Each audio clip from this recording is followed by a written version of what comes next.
වහන්සේ කියනවා මේ රට චිකාගෝ වෙලයි කියලා. විවිධ වැඩි කියලා කියනවා. නමුත් අපි දැක්කා මේ ඊපෙරේදා විකාරය කරලා අතලා නැච්ච මේ බැංකුවේ සාක්කියේ මාංශ පොලිරත් වහන්සේ වඩිනවා. ඒක මම දැක්කා මේ ඊපෙරේදා කාර්යක්ෂම වහන්සේ තමයි කියලා මේ බැංකුවේ අත්‍යවශ්‍ය වණ ගන්න දේශනාව. දැන් ඩෑන් පෙනී හිටියේ කවුරු වෙනුවෙන්ද? ඩෑන්ට දරුවෝ 3 දෙනෙක් ඉන්නවා කියලා මම දන්නේ ඩෑන් මිය ගියාට පස්සේ. එතකම් මම දන්නේ නැහැ ඩෑන්ට ඉන්නේ දරුවෝ 3 දෙනෙක් කියලා. ඩෑන්ගේ දේශපාලනය අපිට එච්චර වැදගත් නෑ. ඩෑන් පෙනී හිටියේ දේශපාලනයට එපිටින් තිබෙන්නා වූ මේ රාජ්‍ය වෙලාගෙන තියෙන මත්ද්‍රව්‍ය උවදුරට එරෙහිව. ඩෑන් කතා කරේ සිංහලකම ගැන. ඩෑන් කතා කරේ බෞද්ධකම ගැන. ඉතින් සිංහලකම ගැන බෞද්ධකම ගැන කතා කරන ඕනෑම පුද්ගලයෙකුට වෙන්න තියෙන ඉරණමක් තමයි සමාජ මාධ්‍ය ඔස්සේ ව්‍යාජ account 60000කට පමණ අධික වූ ප්‍රමාණයක් සකස් කරගෙන සමාජ මාධ්‍ය ව්‍යාපෘති 8ක් ක්‍රියාත්මක කරමින් අසිංහල විජාතික බලවේග විසින් ඔවුන්ගේ ඒ ක්‍රියාකාරකම් අඩපණ කරන්නට ඔවුන්ගේ චරිත ඝාතනය කරන්න සමාජ මාධ්‍ය ව්‍යාපෘති ක්‍රියාත්මක කිරීම. අන්නේ අසිංහල බලවේගයට විරුද්ධව අපි පෙනී සිටිනවා. අපි දන්නවා මීට පෙර ආතුව සිංහලකමට බෞද්ධකමට එරෙහිව කටයුතු කරපු සුනිල් පෙරේරා. එයා මිය ගියා. ඒ වගේම මංගල සමරවීර මිය ගියා. හැබැයි මේ දෙන්නම මිය ගියාම ඔවුන්ව බොහොම උත්කර්ෂණ රැඩිකල් වාදී විදිහට තමයි කතා කරේ. උදාහරණයකට සුනිල් පෙරේරා ගත්තම එයා කෝ සිරිමා බෝධීන් වහන්සේගේ යට මට අඩියක් ගහන්න ඕන කියලා. හැබැයි ඔහු මිය ගියාට පස්සේ ඔහු උත්කර්ෂයෙන් සැමරුවා. අපි දන්නවා බෞද්ධ භික්ෂුන් වහන්සේලා විදිහට කෙනෙක් මිය ගියාට පස්සේ උත්තර දෙන්න බෑ යාට. එයා මිය ගිහිල්ලා අපි ඔහුව ප්‍රශ්න කරන්නේ නැහැ. ඒක ප්‍රශ්නයක් අපි එලාර මිය ගියාට පස්සේ සෑයක් හදලා ගෞරව කරපු જાතියක්. ඒ නිසා ඩෑන් මිය ගියාට පස්සේ ඩෑන්ව මම දැක්ක ඇතම් සමාජ මාධ්‍ය ක්‍රියාකාරීන් ඔහුව පාතාලකාරයෙක් කරනවා.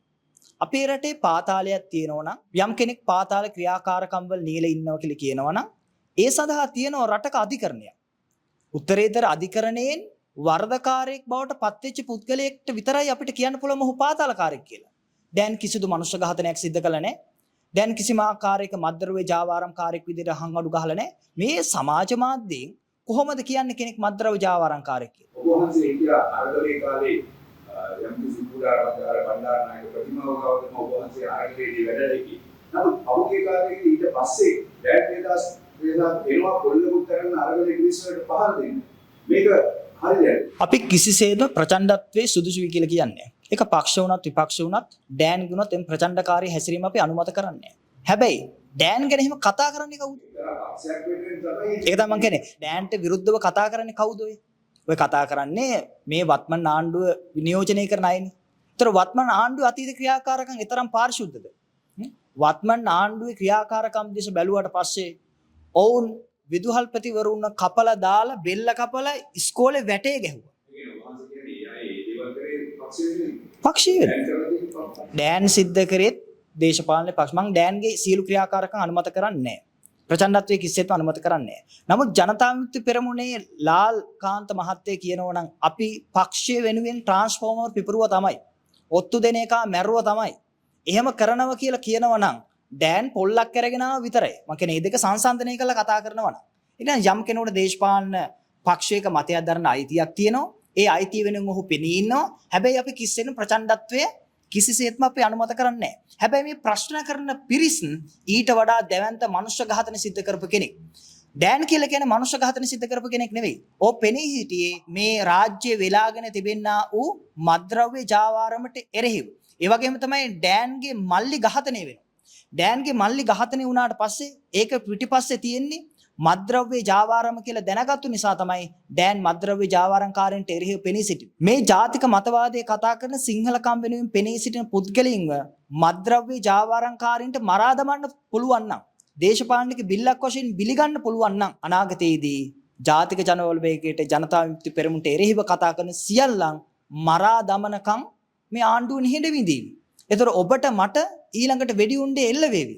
අන්නේ භයානක අනතුරු දැකලා තමයි අපි ඩෑන් වෙනුවෙන් පෙනී සිටියේ. මොකද කංචිපානි ඉම්රාන් විදේශීය රටක හිඳමින් මේ කුඩු අයිස් හෙරෝයින් මද්ද්‍රව්‍ය ජාලය මෙහෙවනවා නම් ඒ මද්ද්‍රව්‍ය ජාලයට පිටිපස්සෙන් ත්‍රස්තවාදී කල්ලිය ක්‍රියාත්මක කරමින් මනුෂ්‍ය ඝාතන සිතු ආකාරයෙන් සිද්ධ කරනවා නම් ඒක රටකට දැවැන්ත ප්‍රශ්නයක්. ඒ අර්බුදයේ වෙනුවෙන් තමයි අපි පෙනී සිටියේ. ඒ අර්බුදේ වහා නවත්තන්න ඕනේ. එහෙම නැති වුණොත් ජනාධිපතිවරයාගේ ජීවිතයත් අවදාන. මම නම් හිතන්නේ ජනාධිපතිවරයා මරයි කියලා. මොකද කංජිපාන ඉම්රාන්ගේ හඬපටයක් තියෙනවනේ මේ ජනාධිපතිතුමාට මාස 6ක් ගියේ නෑ මේ ආණ්ඩුව කරගන්න දෙන්නේ නෑ. බල්ලු මරණට පස්සේ අහගෙන ඉන්න එපා කියලා. අපිට අනුව නම් ඩෑන් කියලා කියන්නේ තිරිසන් සත්වයක් නෙවෙයි. හැබැයි අපිට අනුව කංජිපාන ඉම්රාන් කියලා කියන්නේ ත්‍රිස්ත්‍රීණත්වයටත් එහා ගියා වූ පහත් මිනිසෙක්. මොකද ඔහු උපනෝපන් පරම්පරාවක් ආබාධිත කරනවා. උපනෝපන් පරම්පරාවක් විනාශ කළා දානවා. රාජගිරියේ ඔය වනාතේ ඒ වගේම ඩෑන් ජීවත් වෙන මීතොට මුල්ලේ. දැවැන්ත විදිහට මේ ප්‍රශ්නේ තියෙනවා. මගේ පන්සලේ මම ඉන්නේ ඈත පිටිසර ගම්බද පළාතක. ඒ පන්සලේ ප්‍රධාන දායක මහත්තයාගේ පුතත් මේ අයිස් මත්ද්‍රව්‍යයට ගොදුරු වෙලා.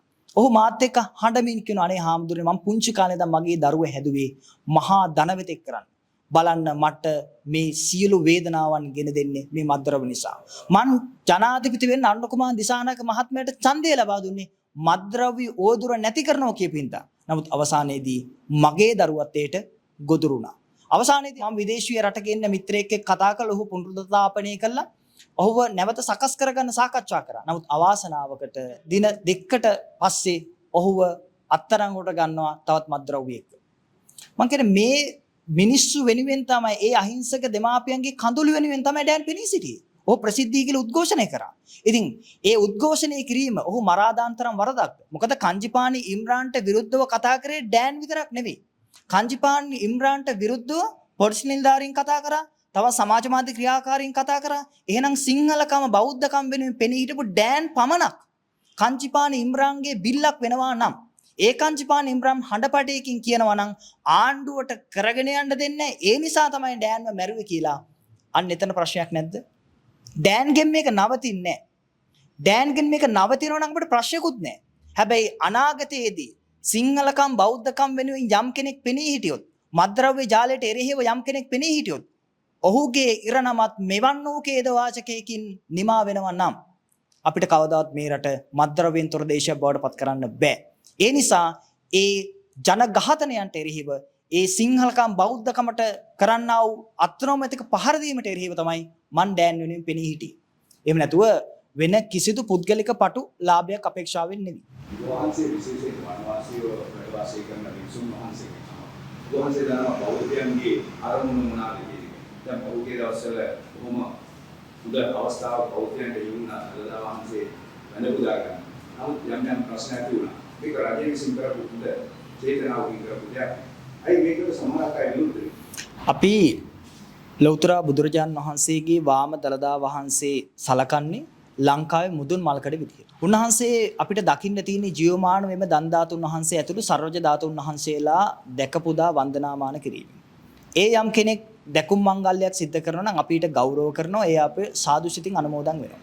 නමුත් ආණ්ඩුව මෙම දළදා දැක්ම යෝජනා කරද්දිම අපි මාධ්‍යයට අදහස් දක්වලා කිව්වා මේ කරන්නේ වංක චේතනාවෙන් මේ මැතිවරණේ ජයග්‍රහණය කරන්න අවශ්‍ය නිසා තමයි මේ දළදා වහන්සේ ප්‍රදර්ශනය කිරීම සිද්ධ කරන්නේ. ඒ නිසා මේ සඳහා නිසි වැයබරක් තබලා නැහැ. මුදල් වෙන් කරලා නැහැ. අසංවිධානාත්මකව මේ දළදා වහන්සේට බෞද්ධයෝ ලවාම අපහාස කිරීමේ ක්‍රියාවලියක් තුල තමයි මේ සිදුවීම් මාලාව සිද්ධ කරන්න කියන එක අපි කලින් කිව්වා. අපි එහෙම කියද්දී අපිට ඇතැම් භික්ෂුන් වහන්සේලාත් ඇතැම් පිරිසු චෝදනා කරා මාලිමාව සරණ ගියපු අය මේ දළදා වහන්සේවත් පෙන්වන්න දෙන්නේ නැති මහා පහත් පෙළේ භික්ෂුවක් කියලා. අපිට ඒ චෝදනා සියල්ල අපි දරාගෙන අපි මේක අනතුරු කිව්වා. අපි දන්නවා පන්සලකට උනත් බෞද්ධයෙක් යනකොට යන්නේ සුදු වතින් සැරසිලා පිරිසිදු ඇඳුම් ඇතුව.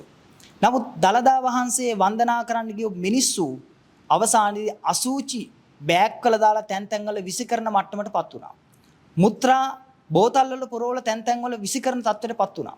දැන් මේවා ජාත්‍යන්තර මාධ්‍යයට ගියා. ජාත්‍යන්තර මාධ්‍ය වාර්තා කරේ කොහොමද? කුණු ගොඩවල් මැදින් දළදා වහන්සේ වන්දනාමාන කරන්න බෞද්ධ විදියට. ඒ වගේම තමයි අසූචි තැවරුණු, කෙල වැක්කිරුණු, මහා අපිරිසිදු විදියට දළදා වහන්සේ වන්දනාමාන කරන මිනිස්සු විදියට. මේ දළදා වහන්සේට අපහාස කිරීමේ සියලුම වගකීම ආණ්ඩුව විසින් දැරිය යුතුයි. ආණ්ඩුව දැනගන්න ඕනි දළදා වහන්සේ ප්‍රදර්ශනය කිරීමක් සංවිධානය කරනකොට ලක්ෂ 10ක පිරිසක් එනවා කියන එක දැනගන්න ඕනි. දැනගෙන ඊට අවශ්‍ය ප්‍රත්‍යපහසුකම් ටික ආණ්ඩුව විසින් සපයන්න ඕනි. එහෙම නැත්නම් බැරි දේවල් නොකර ඉන්න ඕනි. අවසානයේදී මොකද වුනේ? බෞද්ධයෝ කියලා කියන්නේ මහා පහත් තිරිසන් පිරිසක් බවට ජාත්‍යන්තර මාධ්‍ය අවධානය යොමු කරා. ඒකෙන් උනේ මොකද්ද? බෞද්ධයෝ ලවාම දළදා වහන්සේට අපහාස කරපු එක. දැන් දේදුණු જાතියක් හදන්න රුපියල් මිලියන 300ක් වෙන් කරන්න පුළුවන් බුද්ධ ශාසන ඇමතිවරයාගේ මැදිහත් වීමෙන්. හැබැයි ලංකාවේ ඓතිහාසිකව මුදුන් මල්කඩ විදියට හඳුන්වන රාජ්‍යයේ සංකේතයේ විදිහට හඳුන්වන දළදා වහන්සේ වෙනුවෙන් ආණ්ඩුව කීයක්ද වෙන් කරේ? කීයක්ද වෙන් කරේ කියන මම ප්‍රශ්නය අහනවා. මිලියන 300ක් දේදුණු જાතියක් හදන්න වෙන් කරන්න පුළුවන් නම් දළදා වහන්සේ ප්‍රදර්ශනය කිරීම සඳහා කීයක්ද වෙන් කරේ? මෙහෙම අසංවිධානාත්මක වැඩ නම් කරන්නේ ආවම වශයෙන් දළදා වහන්සේ ප්‍රදර්ශනය කිරීමවත් සංවිධානාත්මකව කරන්න බැයි නම් ඒ ආණ්ඩුව කොහොමද රාජ්‍යය පාලනය කරන්නේ? අපි දන්නවා මේ වෙනකොට තාක්ෂණයේ දියුණුවයි. ඒතකොට දවසකට කොච්චර ප්‍රමාණයක් දළදා වහන්සේ වන්දනාමාන කරන්න පුළුවන්ද කියලා අපිට කවුන්ට් කරන්න තිබුණා.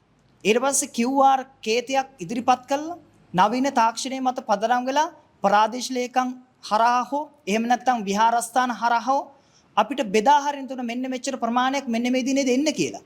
පළාත් වශයෙන් බෙදන්න තිබුණා. ඒ වගේම තමයි එන ප්‍රමාණය 20000ක් නම් ඒ 20000කට අදාළ විදිහට වැසිකිලි පද්ධතියක් නිර්මාණය කරන්න තුනා. අවසානයේදී ආණ්ඩුව කිව්ව මොකද්ද? මම දැක්ක අර නලින් හේවගේ කියන මහත්තයා කියනවා විරුද්ධ පක්ෂවල අයලු මේ පොවාලින් මැදට ගිහිල්ලා මේ අශෝචි කළ ඒ දේවල් කරේ. මිනිස්සුෙකුට ආහාර පාන ඇතුළට ගන්න පුළුවන් පිට කරන්න තැන් නැත්තම් වැසිකිලි නැත්තම් මිනිස්සු කොහෙටද දාන්නේ? ඒක පක්ෂ මත පදනම්ව කතා කරන්න බෑ. ඒ නිසා මේ ආණ්ඩුව හිතාමතාම බෞද්ධයෝ ලවාම දළදා වහන්සේට අපහාස කිරීමේ ක්‍රියාවලියක් තමයි මේ සිද්ධ කරලා තියෙන්නේ. මොකද අපි දන්නවා අතීතයේ මේ රට පාලනය කරපු රාජ්‍ය නායකෝ මෙලෙස දළදා වහන්සේලා ප්‍රදර්ශනය කිරීම සිද්ධ කරා. එහිදී ශබ්දවාහිනී යන්ත්‍ර පාවිච්චි කරා. ඒ වගේම තමයි මුළු නුවරම සැරසුවා. ප්‍රාදේශීය වශයෙන් දේශපාලඥයන්ට ධනවත් ව්‍යාපාරිකයින්ට ඒ සම්බන්ධව සංවිධාන කටයුතු පැවරුවා. නමුත් ආණ්ඩුව මේ අවස්ථාවේදී එහෙම කිසිදු ක්‍රියාමාර්ගයක් ගත්තේ නැහැ. ශබ්දවාහිනී යන්ත්‍ර යොදවලා ආහාර ගන්න තියෙන තැන් මේවා, වැසිකිලි කැසිකිලි පහසුකම් මෙන්න මේවා මේ විදියට පිරිත් හඬ මැදින් මේ ප්‍රදර්ශනය කරා නම් කොච්චර හොඳයිද? අවසානයේදී මොකද වුනේ? අවසානයේදී ලෞතර බුදුරජාන් වහන්සේ වන්දනාමාන කරන්න ගියපු මිනිස්සුන්ට ආපහු හැරිලා එන්න වුණා. ලක්ෂ 4කට අධික ප්‍රමාණයකට තමන්ගේ ශ්‍රාස්ත්‍රූන් වහන්සේ වන්දනාමාන කිරීමේ අයිතිය අහිමි වුණා. මෙහි වගකීම සම්පූර්ණ ආණ්ඩුව විසින් දැරිය යුතුයි. අපි හිතනවා ආණ්ඩුව මින් මනතටවත් මේ ලෞතර බුදුරජාන් වහන්සේත් එක්ක සෙල්ලම් නොකරાવી කියලා. මේ දළදා වහන්සේ සමග කරපු සෙල්ලමට අඳුරු අනුට විපාක වත්මන් ආණ්ඩුවට වගේම අපිටත් භුක්ති විඳින්න වෙනවා. මොකද පාලකයේ අධාර්මික වෙනකොට, පාලකයේ අශිෂ්ට වෙනකොට, මැති ඇමතුරු අධාර්මික වෙනකොට රට වැසියන්ටත් එයි අයහපත් ප්‍රතිඵල භුක්ති විඳින්න වෙනවා. ඒ නිසා දැන්වත් හරි උපදේශනයන් සහිතව ආගමත් එක්ක සෙල්ලම් නොකර කටයුතු කරයි කියලා අපි විශ්වාස කරනවා. මොකද මොවුන්ගේ මැතිවරණ පොරොන්දුවල දළදා වහන්සේ ප්‍රදර්ශනය කිරීම තිබ්බේ නැහැ. ඒ වගේම තමයි ඉන්දියාවත් එක්ක ගිවිසුම් ගහනවා කියලා තිබ්බේ නැහැ. නමුත් ඔවුන් සිද්ධ කරමින් පවතින්නේම ජන වරමට විරුද්ධ දේවල්. ඒ නිසා අපි හිතනවා දැන්වත් ආණ්ඩුවට ප්‍රඥා පහළ වෙලා දුන්නු ජනවරම තේරුම් අරගෙන කටයුතු කරાવી කියලා. හැමෝටම තෙරුවන් සරණයි.